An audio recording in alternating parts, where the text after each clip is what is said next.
श्रीराम समर्थ.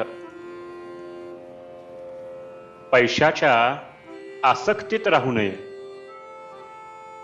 कामवासना आणि पैसा हे दोन्ही परमार्थाला विघातक आहेत. पण मला जर कोणी विचारले की त्यातल्या त्यात जास्त घातक कोणते सांगा, तर मी सांगेन की पैसा हा त्यातल्या त्यात परमार्थाला जास्त हानिकारक आहे. पैसा हा भगवंताची निष्ठा फार कमी करतो. भगवंताने आपल्याला पैसा दिला आहे, तो आपण सत्पात्र आहोत म्हणून का दिला आहे? यासाठी भिकाऱ्याला पैसा देताना उगीच वाद घालू नये. तसे करणे म्हणजे काही न करण्याची बुद्धी होय. एखादा त्यागी मनुष्य सर्व देईल पण स्व देणार नाही. स्व देऊन मग सर्व ठेवले तरी चालेल, पण सर्व देऊन स्व ठेवला तर ते मात्र चालणार नाही.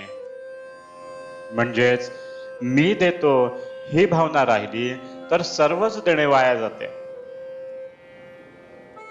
मुख्य म्हणजे त्यातली वासना गेली पाहिजे, तर खरे सुख लागते. देह हा पाया धरून त्यावर इमारत बांधू लागलो तर इमारत पक्की कशी होणार? मी माझा देह म्हणतो, पण ताप येणे न येणे, इजा होणे न होणे हे आपल्या हातात आहे का? मी माझे रक्षण करीन असे म्हणतो, पण वाटेत ठेच लागून पडल्यावर लोकांनी मला घरी आणावे लागते. म्हणजे जीवित किती परस्वाधीन आहे. देहाने कितीही कार्य केले तरी ते कळसाला नाही पोहोचणार. अभिमानाने केलेले कार्य कसे कळसाला पोहोचणार? एक भगवत इच्छेने कार्य केले तरच ते शेवटाला जाते. समर्थांनी देहबुद्धी नष्ट करून रामाचे अधिष्ठान ठेवून कार्य केले, म्हणून त्यांना एवढे कार्य करता आले. जो भगवंताचा झाला त्याचेच कार्य पूर्ण झाले आणि त्यालाच खरे समाधान मिळाले. राजाच्या पोटी आलेले देखील भिकारी होऊन जातात.